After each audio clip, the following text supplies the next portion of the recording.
मेरे लिए chapter number 3,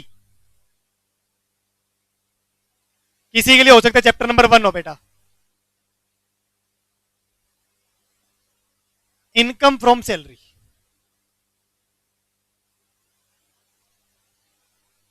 income from salary.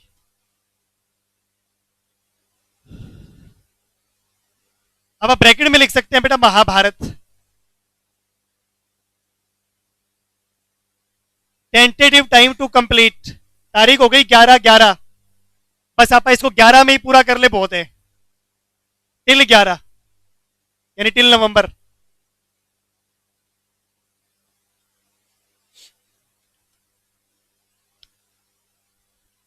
Income from salary.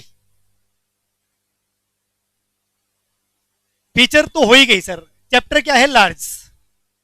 एक बात, कई कई जगह पर आएगी मॉनेटरी लिमिट्स, वो मुझे वैसे याद करनी पड़ेगी। 90% 95% चैप्टर में रहेंगे लॉजिक की। ठीक है यार, गवर्नमेंट ने ऐसा क्यों कर रखा है? ठीक है ना, गवर्नमेंट ने ऐसा क्यों कर रखा है? Income from salary. हाँ जी, हाँ, रेजिडेंशियल 1/3 वैसे रह गया। वैसे अगर मैं कभी भी ना करवाऊं तो नहीं रहा, लेकिन मैं करवाऊंगा। अभी नहीं, लेकिन अप्रोक्स जब मैं एंडिंग सिलेबस पे पहुंच जाऊंगा तब आप देखें। अभी बिल्कुल। लेकिन उसके क्वेश्चन नहीं है, उसका क्वेश्चन वही था, लोन मैंने तुझे दिया और तूने इंडिया में यूज कर लिया और वो इंडिया की इनकम बन गई। ठीक, 2 पेज का ही है वो 1/3 स्टडी मेट के अकॉर्डिंग। और इस बार भी उसमें से ना हटा दिया आईसीआई ने कि हम वो सेक्शन 9 नहीं पूछेंगे। लेकिन फिर भी अपने पास टाइम है तो आप कर जरूर। टाइम है, बिल्कुल है। टाइम पता है क्यों है? क्योंकि तेरे पेपर ना बेटा जनवरी में नहीं है आने वाले 2026, फरवरी मार्च में भी नहीं है, मई वाला अटेम्प्ट भी तू नहीं दे रहे मेरे हिसाब से। सितंबर में अटेम्प्ट देगा तो टाइम है। ठीक है, तो तभी हम बर्बाद कर लेंगे, कोई दिक्कत वाली बात है नहीं। Covered 15 to 17। 15 to 17 बहुत कम पॉइंट ऐसे होंगे जहां पर हम नंबरिंग के साथ पढ़ेंगे इस चैप्टर में। ठीक है, 15 to 17। Charging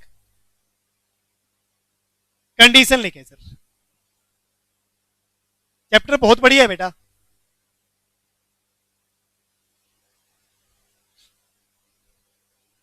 clarity of thoughts के साथ पढ़ना पड़ेगा, लेकिन मेरे को, मैं ऐसे रट नहीं सकता सारी चीजों को। चार्जिंग कंडीशन क्या है? Relationship,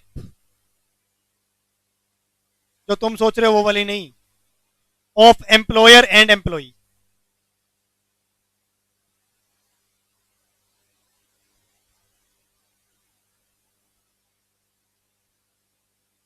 relationship of employer and employee, यानी income provider should be the employer, income receiver should be the employee.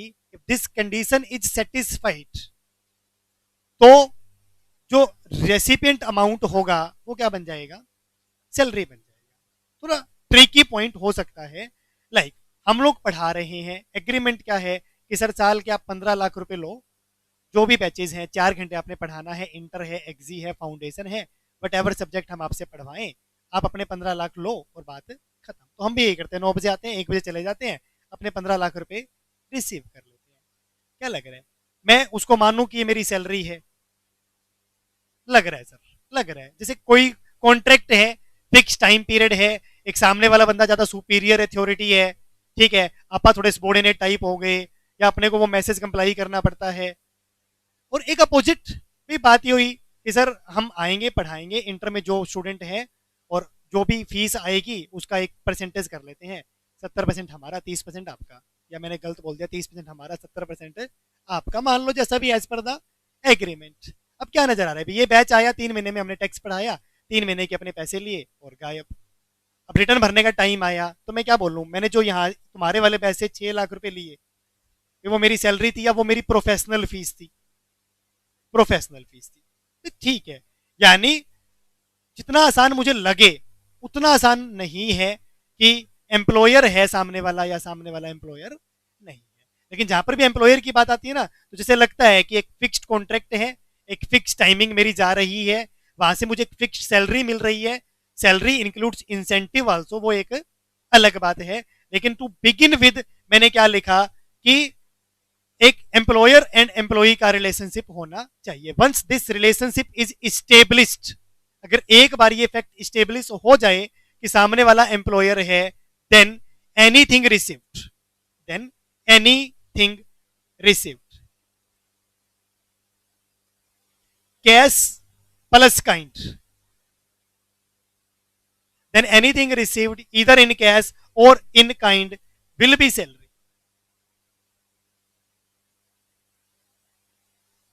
ठीक है ना, जब तक इनकम प्रोवाइडर एम्प्लॉयर नहीं है तो कुछ भी सैलरी नहीं है।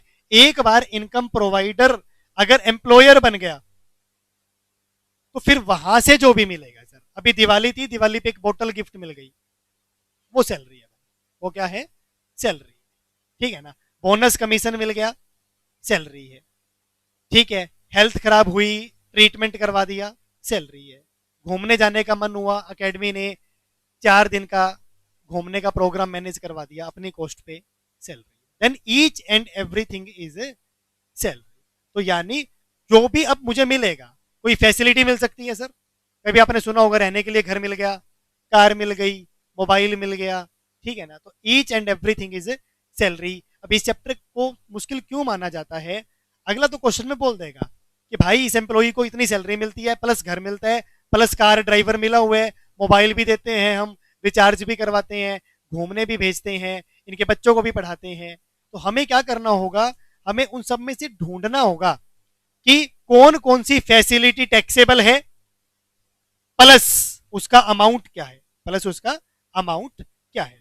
ठीक है, हमें अगर नवंबर एंड लिखा है, इसका मतलब हमें इस चैप्टर से बाहर निकलने की कोई जल्दी नहीं है। जैसे कि स्टेटस वाले चैप्टर में थी, आप चेक करो तो स्टेटस वाले चैप्टर में 5 दिन से ही क्या निकल गए बाहर। वैसे तो देखो 5 दिन उस चैप्टर के लिए थोड़े नहीं थे, फिर भी हम टाइमली उससे बाहर आ गए सर। सेकंड दूसरा पॉइंट लेके सर, सैलरी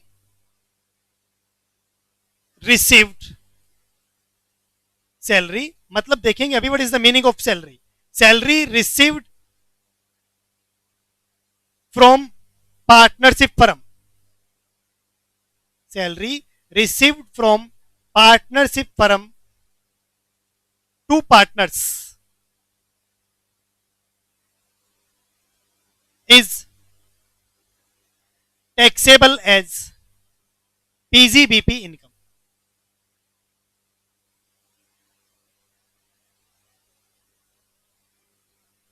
अगर पार्टनरशिप फर्म अपने पार्टनर को सैलरी देती है, जैसा कि तुमने कल कहा था सर दे सकते हैं बड़े आराम से, कोई दिक्कत वाली बात नहीं है। अकाउंट्स में आप अनलिमिटेड देते थे, टैक्स कहते थोड़ी लिमिट में देना, चलो लिमिट में सैलरी दे दूंगा। तो मेरी ही पार्टनरशिप फर्म से मेरे को जो सैलरी मिली है, it is not taxable under the head salary. क्यों सर, इनकम जो देने वाला है ना वो मेरा एम्प्लॉयर नहीं है, वो तो मेरी खुद की फर्म है, मैं कभी भी अपने आप का एम्प्लॉयर नहीं हो सकता हूं। तो हमेशा एक पार्टनरशिप फर्म अपने पार्टनर को जो सैलरी देगी वो उसके लिए टैक्सेबल होगा, लाइक इज बिजनेस की इनकम। तीसरा point, salary of MP MLA, salary of MP MLA is taxable as income from other source, is taxable as income from other source. अब मोदी जी को जो सैलरी मिल रही है वो उनकी सैलरी मिल रही है, टैक्सेबल भी है, लेकिन लाइक सैलरी टैक्सेबल नहीं है। वो ऐसा नहीं है कि वो एम्प्लॉई है या कोई उनका एम्प्लॉयर है, नहीं, they are elected by the people. तो भारत सरकार भी उनका एम्प्लॉयर नहीं है सर, ठीक है। तो वो उनकी इनकम है, लेकिन वो इनकम क्या है, उनकी अदर सोर्स की इनकम है कि भाई ठीक है हम अपने एरिया में कुछ काम करवा देंगे, बदले में हमें क्या मिल रहा है, थोड़ा पैसा मिल रहा है सर। पॉइंट नंबर 4 सर, ये जनरल नोटिंग है about the chapters, about the chapter. Important point लिखना, fourth, income from other source. 5 head थे, शॉर्ट में आदत डालो उनकी, एचपी, सीजी, पीजीबीपी, सैलरी और इफोस। इफोस मतलब income from other source, tax देना पड़ेगा लेकिन सैलरी नहीं है उनकी, उनका बिजनेस भी नहीं है वो। पीजीबीपी का मतलब प्रॉफिट और gains of business and professions, profit and gain of business and profession, short में आप इसको बिजनेस बोल सकते हैं, बिजनेस और अदर्स, बिजनेस और अदर्स। पॉइंट नंबर फोर्थ और important, taxable event. Point number 4 क्या होगा बेटा? टैक्सेबल इवेंट, कि हर एक चैप्टर का एक टैक्सेबल इवेंट है कि चीज कब टैक्स हो जानी चाहिए। उसके लिए अपन कल देखने की ट्राई करे थे रफली, ड्यू और receive, whichever is earlier.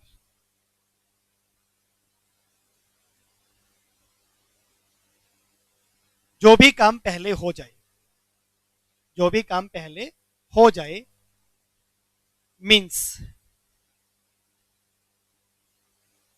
Salary includes current year salary, वो तो आ ही गया इसका मतलब, क्योंकि करंट ईयर की सैलरी करंट ईयर में ड्यू तो पक्का ही होगी, करंट ईयर की सैलरी करंट ईयर में ड्यू तो पक्का ही होगी। Salary includes current year salary, salary includes advance salary also,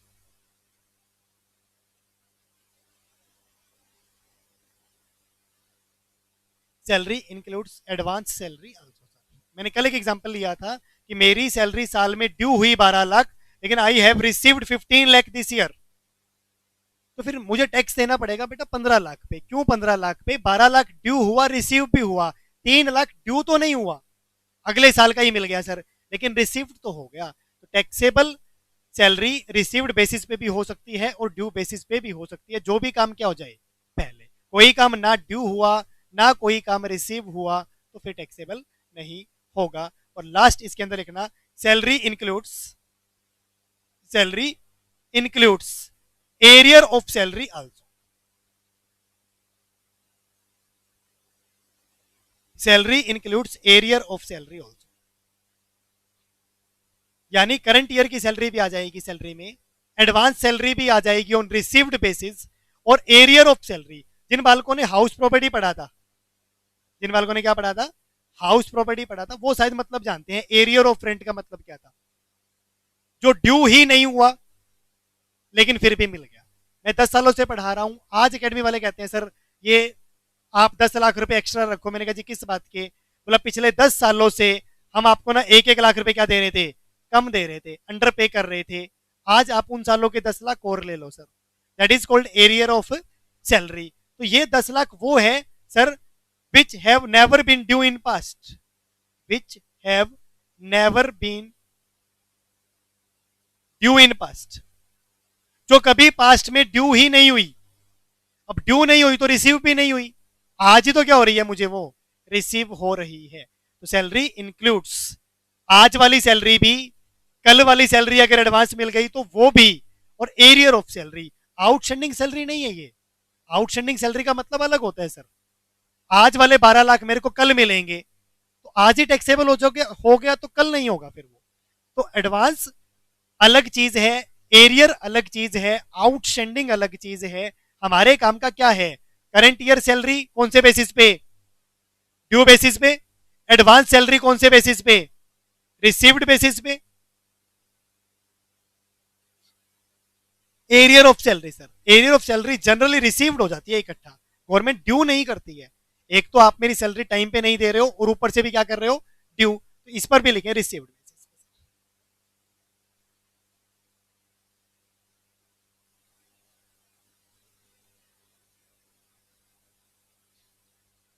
कहीं पर डिफाइंड नहीं मिलेगा ये वाला पॉइंट्स, क्लैरिटी के लिए बताया है। कभी कभी ऐसा भी होगा यार, क्लैरिटी के चक्कर में कंफ्यूजन हो गई, क्लैरिटी के चक्कर में क्या हो गई? कंफ्यूजन। रिपीट करता हूं, बट इज टैक्सेबल इवेंट, चाहे ड्यू हो जाए चाहे रिसीव हो जाए, जो भी काम क्या हो जल्दी। इस लाइन का एक मतलब निकला क्या? आज वाली सैलरी जो ड्यू हो गई वो टैक्सेबल है, चाहे मिले चाहे ना मिले। अगले साल की सैलरी आज ही ले लूं तो वो टैक्सेबल है, बिकॉज वो क्या हो गई है सर? रिसीव। और एरियर ऑफ सैलरी, पिछले 10-20 सालों की सैलरी आज मिल जाए जो कभी थी ही नहीं, तो वो भी क्या हो जाएगी सर? टैक्सेबल। बोल अंकित।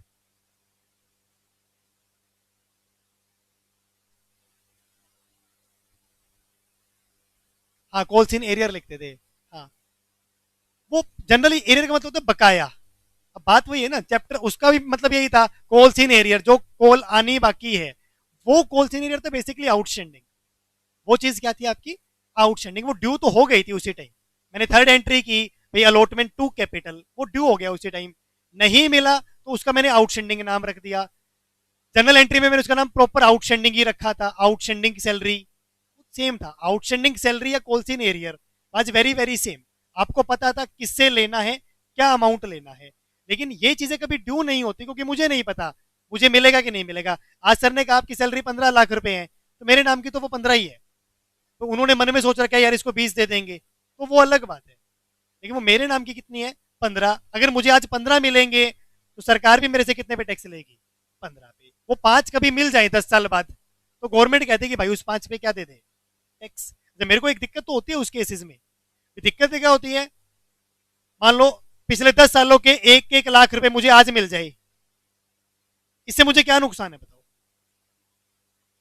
हाँ, दो बातें हैं, क्या पता सर उस टाइम तो टैक्सेबल होता ना होता, और आज ये 10 लाख के ऊपर पक्का पक्का क्या जाएगा, टैक्स जाएगा। एक नुकसान तो यही हो गया। दूसरा time value of money sir, 1-1 lakh रुपए 10 सालों के आप मुझे इकट्ठे दे रहे हो क्या, 10 या तो विद इंटरेस्ट दो। वो सारी चीजें आप डिस्कस करेंगे, तभी ये थोड़ा बड़ा चैप्टर है। और ये बड़ा चैप्टर भी इसीलिए है, मैंने आपको स्टेटस में खाली यूजिंग वाले पॉइंट करवाए, इसमें आप टोटल करेंगे यूजिंग अनयूजिंग बहुत अच्छे डिटेल में। ठीक है, चलो जी। तो जनरली आप अगर हाउस प्रॉपर्टी पढ़ के आए हैं तो आप अच्छे से जानते होंगे what is arrear of salary. जो पास्ट की सैलरी है, पास्ट में ड्यू नहीं हुई थी, ना मुझे पता था, ना मेरा कोई हक था, फिर भी मिल जाए, like your lottery, like your lottery sir. इसकी एक एक्सेप्शन लिखेंगे सर, इसकी क्या लिखेंगे, एक्सेप्शन। जनरल रूल क्या है, अभी तक की बातों में ना बस एक चीज आपको याद रखनी थी, एक क्या, relationship of employer and employee, और दूसरा क्या, what is taxable event, due और receive whichever is early.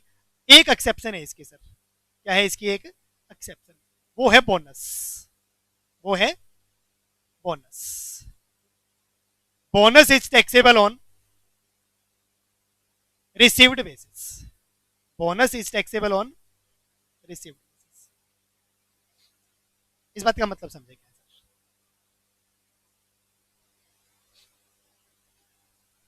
Taxable event तक की नोटिंग करो, थोड़ा समझने का काम करेंगे।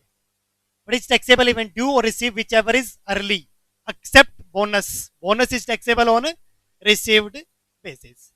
यहां तक की नोटिंग होगी, थोड़ा सा समझने की काम करें सर। ये लो, अब मान लो लेट अस से मेरी सैलरी 1 लाख रुपए महीना,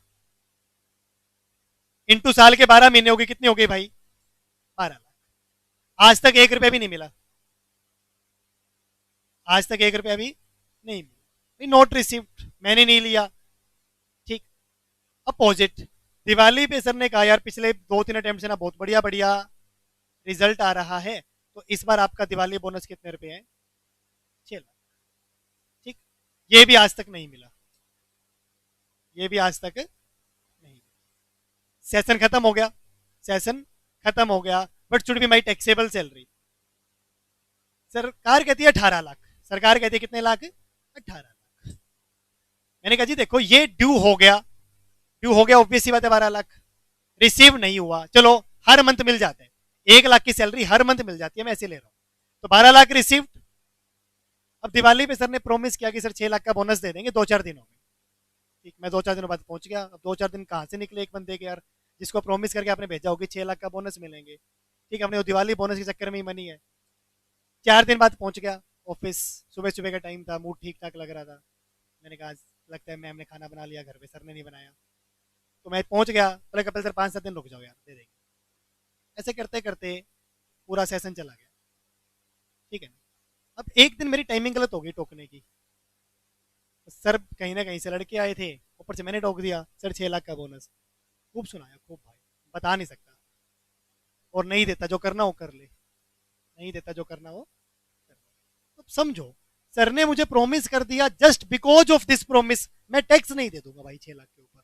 क्यों नहीं दे दूंगा यार, मुझे ज्यादा कंफर्मेशन नहीं है।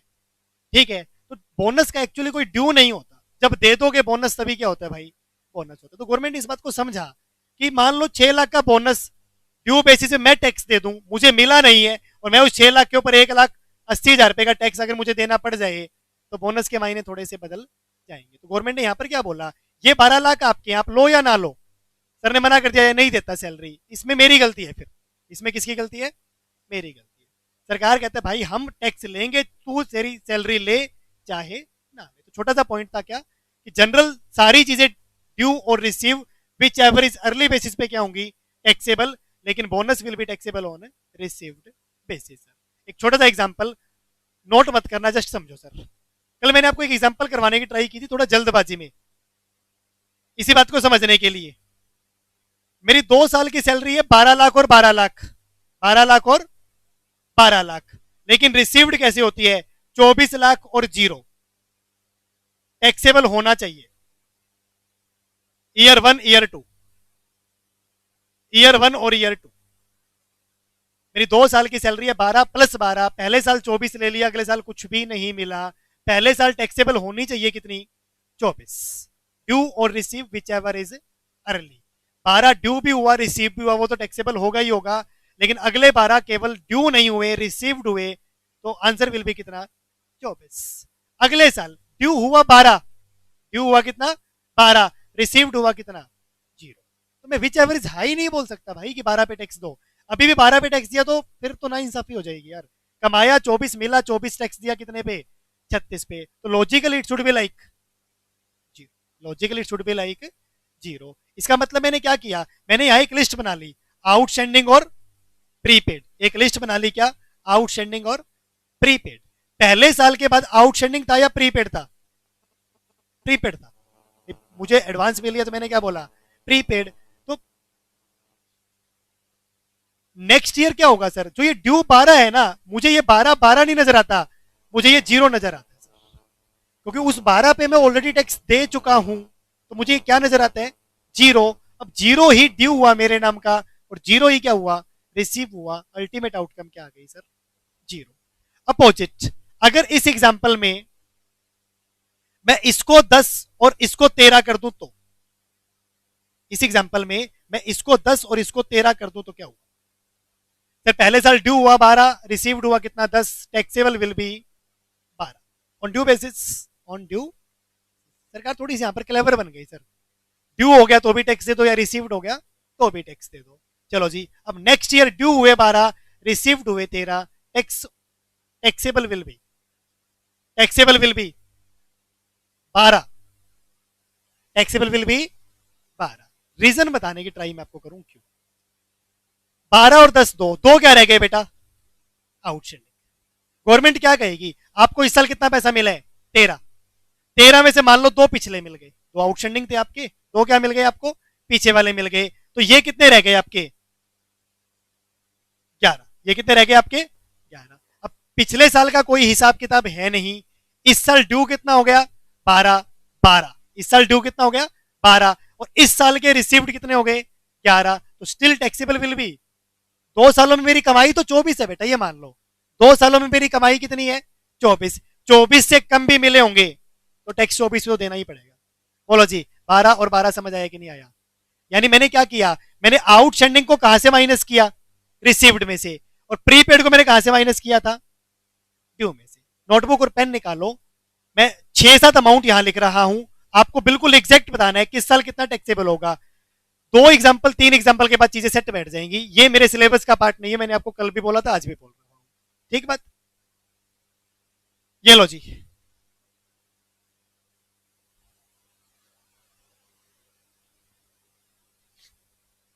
Year 1 2 3 4 5 6 due. लाख में ही है अमाउंट बेटा, अमाउंट कहां है? हर बार लाख में ही है। हाँ, दो तो बढ़ रहे हैं।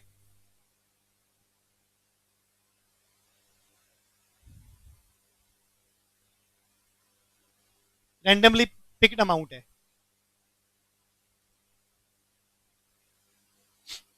लिख के ही आंसर आएगा, ऐसे ओरली नहीं आएगा, याद रखना।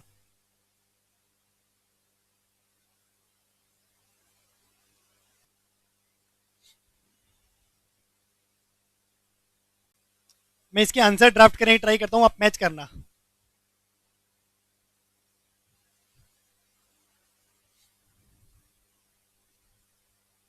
चेक करना भाई, 12 और 14 यही आने चाहिए कि नहीं आने चाहिए? पहले साल 12, क्यों 12 ड्यू हुआ रिसीव्ड 9 हुआ, तो टैक्सेबल कितना होएगा 12, और आउटस्टैंडिंग कितना रह गया 3। अब अगले साल से ड्यू हुआ 14, रिसीव्ड हुआ कितना 13। 13 को 13 ना मानो यार, 13 को 10 ही मानो, 3 तो पिछले ही मिले हैं, 3 तो पिछले ही मिले हैं, तो 14 और 10 में से कितना 14, और आउटस्टैंडिंग कितना रह गया 4। बोलो यस और नो, ये सिंपल सा ही तो मैथमेटिक्स है। आउटस्टैंडिंग कितना रह गया अभी भी 4।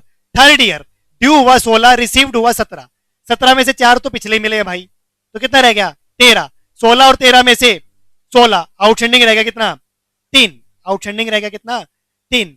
18 और 21, 21 में से 3 क्या है पीछे वाले, 18 और 18 मतलब 18, नो आउटस्टैंडिंग नो प्रीपेड। 20 में से मिले कितने 11, तो आउटस्टैंडिंग रह गया कितना 9, और 22 और 16, 16 में से 7।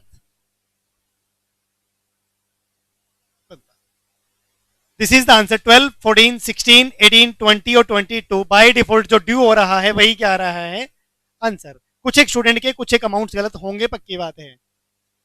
क्या ठीक किस किस के थे? अच्छी बात होती है। देखो ये पता क्या है, ऐसा नहीं कि तुम आए बड़े सिलेक्टेड बेसिस पे हो, टफ रिजल्ट था सीए फाउंडेशन का, उसका बेनिफिट ना हमें इंटर में मिलता है कि यार बड़े सिलेक्टेड से बालक हैं जो एक्चुअल में डिजर्व करते थे पास होना, वो यहाँ बैठे हुए हैं। चलो इस बार पक्का कोई ना कोई गलत कर देगा। लास्ट लास्ट इस बार पक्का गलत कर देगा। ये लो जी, ईयर 1, 2, 3, 4, 5, 6, 7 ड्यू और रिसीव। 1160 मतलब ये क्या मतलब है सर? 1240,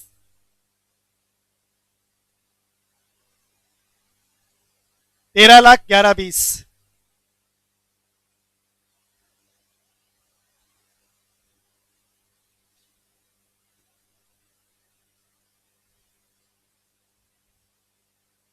क्या हो गया?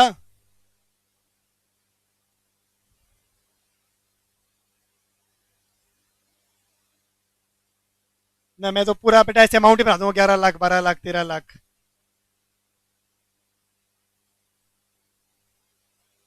ये कहना चाह रही है ऐसे?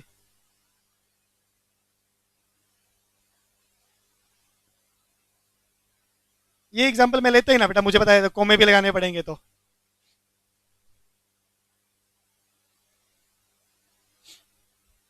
बस 5 साल का डाटा है, तो 6 स्पेस नहीं है यार। अब 5 का ठीक कर दोगे तो मान लूंगा, छठा सातवां भी ठीक है।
चलो मैंने करवाया फिल, पहले 1160 ड्यू हुआ, रिसीव्ड 1240 हो गया, आंसर विल भी 1240। और 80 क्या हो गया सर इसमें प्रीपेड, 80 क्या हो गया इसमें प्रीपेड। अगले साल ड्यू हुआ 13 और रिसीव्ड हुआ कितना 1120, तो जो 13 है उसमें से मुझे लगता है 80 पे तो मैं ऑलरेडी टैक्स दे ही चुका हूं, इट शुड बी लाइक 1220। 1220 में से मिल कितने गए 1120, तो ये आंसर आएगा 1220। और अब मैं बात करूं तो 1 लाख क्या हो गया सर आउटस्टैंडिंग। अब 1 लाख क्या हो गया आउटस्टैंडिंग। थर्ड ईयर ड्यू हुए 15, रिसीव्ड हुए 9, 9 में से एक तो आउटस्टैंडिंग वाला ही था तो 8 ही रह गया भाई, तो कहना ही से 15 ड्यू हुआ, 8 रिसीव्ड हुआ, 15 और आउटस्टैंडिंग कितना हो गया साहब 7। अगले साल सर ड्यू हुए 16 लेकिन मैंने ले लिए कितने 25। 25 में से 7 तो मेरे पिछले ही बाकी थे, मतलब 18। 16 ड्यू, 18 रिसीव्ड, तो 18 और 2 क्या बन गया सर यहाँ से प्रीपेड। 5th ईयर में सर मिलने चाहिए थे 20 लेकिन 2 तो ऑलरेडी रिसीव्ड है 18। 18 में से मिले कितने हैं 12, टैक्सेबल विल भी 18, 6 लाख विल भी आउटस्टैंडिंग। तो अगर ये वाली बात ठीक है तो मेरा आईक्यू लेवल ठीक ठाक है इसका मतलब। चलो जी, अब किस किस का गलत था वो गलत 1 2 3 4 5 6 और बाकी, चलो बाकी सब वापिस बताऊं सेकंड गलत था। अभी ओके समझ आ गया, ठीक है चलो क्लियर है मैसेज। जिनका गलत था उनको भी समझ आ गया गलत क्यों किया था लग से। तो फिर थोड़ा पता क्या अकाउंट्स से बीच में आ रहा है यार कि सरकार एक काम तो कर रही है बस एडवांस पे टैक्स ले रही है। सेकंड ईयर 12-20 वाली नहीं समझ आई, पहले साल समझ आ गया 11 60 12 40, उसमें मैंने 12 40 पे टैक्स दे दिया। जितनी भी मेरी सैलरी है उसके मुकाबले भी 80,000 पे ज्यादा टैक्स दे दिया मैंने क्योंकि वो रिसीव्ड है बस इसीलिए। तो 80,000 का मेरे ऊपर कर्जा चल गया, प्रीपेड होगी मेरे लिए। अब सेकंड ईयर मेरी सैलरी डिसाइड हुई 13 लाख। लॉजिकली मेरा एम्प्लॉयर अगर बिल्कुल नक्की कर दे हिसाब किताब तो कितने रुपए देगा 12-20 देगा। वो क्या कहेगा भाई 80,000 पिछली बारी क्या ले गया था फालतू। तो जो प्रीपेड होता है ना वो मैं इसमें से माइनस कर देता हूँ कि अगले साल की सैलरी 13 रही नहीं, मेरा मन जानता है कि मुझे मिलेगी कितनी 12-20, मुझे मिलेगी कितनी 12-20। एम्प्लॉयर के पास गया जी 12-20 दे दो, इस बार वो कहते जी कपिल हाथ टाइट चल रहा है थोड़ा सा तो 11-20 ले ले एक बार, लाख रुपए अगली बार कर लेंगे। मैंने कहा जी कोई बात नहीं 12-20 बनते हैं 11-20 दे दो। लेकिन अब एम्प्लॉयर ने तो ये बात बोल दी, अब मैं गवर्नमेंट को ये बात नहीं बोल सकता। गवर्नमेंट कहेंगे भाई तेरी जितनी सैलरी ड्यू हो गई ना हम टैक्स कितने पे लेंगे। तो यानी मैंने एक ही चीज ऑब्जर्व की कि मैं आउटस्टैंडिंग को कट करता हूं कहां से रिसीव्ड में से। कहां से कट करता हूं मैं रिसीव्ड में से, और प्रीपेड को मैं कहां से कट करता हूं ड्यू में से। प्रीपेड को मैं कहां से कट करता हूं ड्यू से। नॉर्मल सी बात थी, चलो जनरली अपनी अपा करवाई देते हैं वाला पॉइंट्स, लेकिन मेरे सिलेबस का कोई ऐसा पार्ट नहीं था। ठीक है पॉइंट। तो लास्ट पॉइंट आज का नोट करेंगे बस। पहला पॉइंट बिना समझाए मैंने लिखवाए है एम्प्लॉयर एम्प्लॉई। दूसरा तीसरा इन चैप्टरों का काम नहीं था। चौथा इस चैप्टर का काम था टैक्सेबल इवेंट, ड्यू और रिसीव्ड, एक्सेप्ट क्या बोनस, एक्सेप्ट क्या बोनस। लास्ट बात और समझ लो भाई, salary due, salary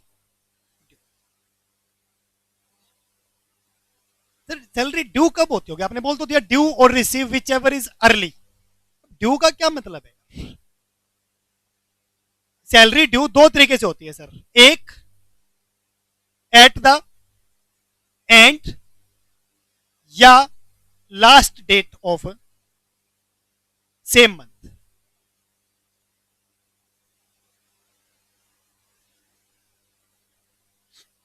salary due कब कब होती है सर, एट द एंड या last date of the same month, और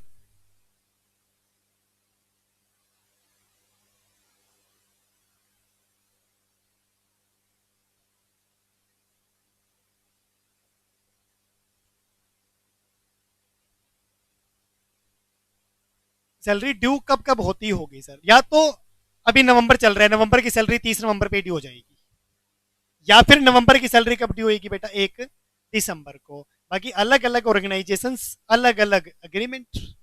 मैंने ज्वाइन किया, सर ने कहा था कि सर सैलरी ना अगले महीने की 15 तारीख तक दे दिया करेंगे, तो हमारी सैलरी ड्यू ही कब होती है 15 तारीख को। लेकिन बात क्या होती है कि इतने बड़े देश में इतने बड़े एम्प्लॉयर को मैं कंसीडर नहीं कर सकता, तो मुझे तो क्वेश्चंस पूछने के लिए एक रूल बनाना पड़ता है। तो वो रूल क्या है, जनरली सैलरी ड्यू हो जाएगी उसी महीने के आखिर में, या फिर आपकी सैलरी ड्यू होगी अगले महीने की पहली तारीख को। अब क्या ये मेरे क्वेश्चन को किसी सेंस में इफेक्ट कर सकता है, हाँ या ना सोच के देखो। कर सकते हैं, क्यों अंकित।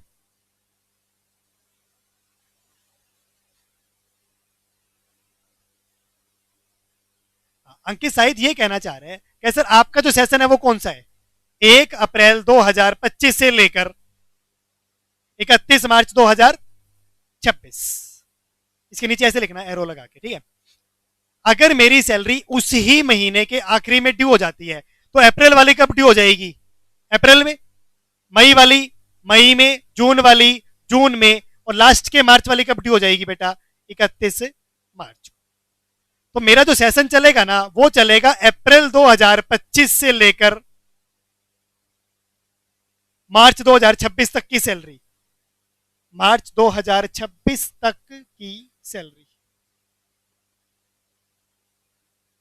नॉर्मल जो मेरा सेशन है, नॉर्मल मेरा सेशन में तो यही है। अप्रैल 25 से स्टार्ट हुआ, मार्च 26 में क्या हो जाएगा? खत्म। अप्रैल 25 से स्टार्ट हुआ, मार्च 26 में क्या हो जाएगा? खत्म। लेकिन कंसीडर, एम्प्लॉयर ने कहा था भैया अगले महीने की 1 तारीख को सैलरी दूंगा, तो फिर मेरी सैलरी कब ड्यू होगी? अप्रैल वाली 1 मई को, मई वाली 1 जून को, जून वाली 1 जुलाई को, ये मार्च वाली कब होएगी बोलो due? 1 April 2026 out from my session. सरकार को इस तारीख पे क्या ड्यू हो रहा है, क्या रिसीव्ड हो रहा है, उस बात से फर्क ही नहीं पड़ता, क्योंकि आपके सेशन से ही बाहर चला गया, फाइनेंशियल ईयर से ही क्या चला गया? Out from my session. तो भैया ये वाला जो मार्च है ना मेरे सेशन से बाहर निकल गया, लेकिन ये वाला मार्च बाहर निकलेगा तो पिछले वाला मार्च अंदर भी आएगा भाई। पिछले वाला मार्च क्या होगा? अंदर भी आएगा। देन ऐसे केसेस में माई 12 मंथ विल बी मार्च 2025 से फेब 2026।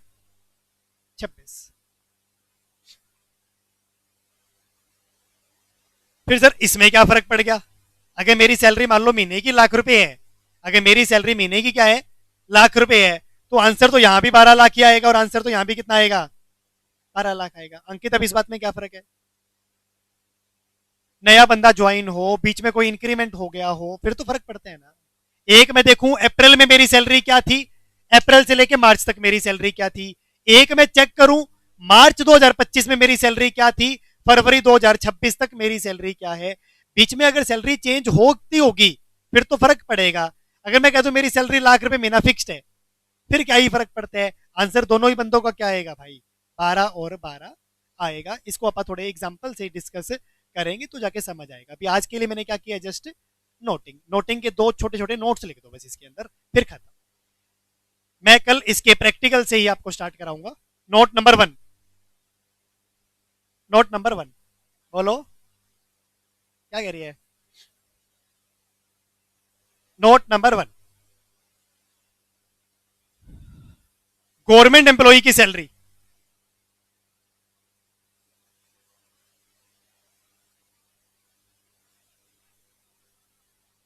गवर्नमेंट एम्प्लॉय की सैलरी फर्स्ट ऑफ नेक्स्ट पे ड्यू होती है बेटा। फर्स्ट ऑफ नेक्स्ट यानी ये वाला केस।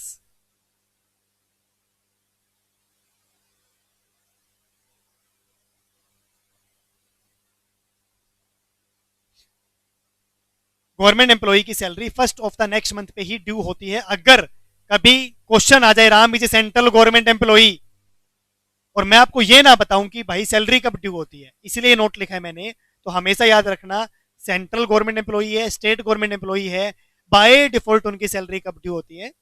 नेक्स्ट महीने की 1 तारीख को। सेकंड, नॉर्मल एम्प्लॉय में कुछ भी हो सकता है भाई, लेकिन नॉर्मल एम्प्लॉय में फिर हम जनरली क्या कर लेते हैं बेटा? अज्यूम। नॉर्मल एम्प्लॉय में हम क्या कर लेते हैं? अज्यूम। और अज्यूम करेंगे तो हमेशा क्या करेंगे? End of the month, end of the month. Simple सा एक बात का जवाब देना। आज की नोटिंग हो गई, आज की नोटिंग हो गई। मैंने यहां जनवरी 2000, अभी क्या चल रहा है 25, 24 में ज्वाइन किया था। मैंने यहां जनवरी 2024 में ज्वाइन किया था। सैलरी मान लो 1,20,000। तो जनरली क्या होता है कि एम्प्लॉय ना पूछ लेते हैं, भाई चलो आज मैंने ज्वाइन कर लिया, आपने 1,20 बोल दिया, आप 1,20 दे भी देते हो। जनरली एक एम्प्लॉय पूछ लेते हैं कि सर इसमें इंक्रीमेंट कैसे होगा वो और बता दो। वो तो पूछना ही पड़ता है, अदरवाइज क्या होता है ना, फिर भाई आज आप जो बात कर लो वो ज्यादा बढ़िया है, 1 साल बाद चला जाएगा ना फिर थोड़ी सी बात अलग हो जाती है। तो उन्होंने कहा जी एक काम कर लेते हैं, 2025 में 1,40 कर देंगे। 1/1/2025 से कितने कर देंगे? 1,40 कर देंगे। मैंने कहा जी चलो ठीक है। उसके बाद बोला सीधा ही बोला क्या आप तेरे को 60 साल की लिख के दूं? मैंने कहा ना ठीक है सर 2 साल ही बहुत है, बाद में बात कर लेंगे जिंदा रहे तो। ठीक। अब कंसीडर करना मेरी सैलरी आप बताना 24-25 की, मेरी सैलरी आप बताना 24-25 की, अगर वो एट द एंड ड्यू होती है तो। मेरा डाटा आपको क्लियर है, जनवरी 24 से ही ज्वाइन किया था, 1/1/2024, 1,20,000, 1/1/25 से कितनी हो गई 1,40,000, but will be my taxable salary अगर मेरी सैलरी एंड में ड्यू हो जाती है तो।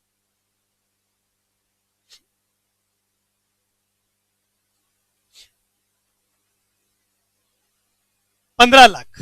शायद आपने ये किया हो सर 1,20,000 वाले तो 9 महीने हो गए, प्लस 1,40 वाले 3 महीने हो गए, क्या ये 15 लाख आ रहे हैं? भाई सही है ना। आप सेशन चेक करो, अगर एट द एंड ड्यू होती होगी तो सेशन क्या जाएगा, अप्रैल 25 नहीं, अप्रैल 24 से मार्च 25। 9 महीने तो वो ले लो 1,20, 1,20, 1,20 वाले, और 3 महीने कौन से ले लो 1,40 वाले। अल्टीमेट आंसर क्या आ गया मेरा 15 लाख। देखना मैसेज क्लियर है क्या 15 लाख का। और अगर ये एंड ना हो नेक्स्ट हो तो, अगर ये एंड ना हो नेक्स्ट हो तो आंसर विल गेट चेंज्ड। फिर सेशन क्या हो जाएगा, सेशन हो जाएगा मार्च 24 से फेब 25, मार्च 24 से फेब 25। मार्च यानी ये महीने कितने हो जाएंगे फिर 10, और ये महीने कितने हो जाएंगे 2। अल्टीमेट आंसर कितना आएगा, वो फर्क तो पड़ेगा ना भाई, अगर आपकी सैलरी इन बिटवीन क्या हुई है, चेंज हुई है। तो सैलरी वाले चैप्टर में 3 कंसेप्ट लेके जाओ। पहला, relationship of employer and employee होगा तो ही चैप्टर एक्टिवेट होगा।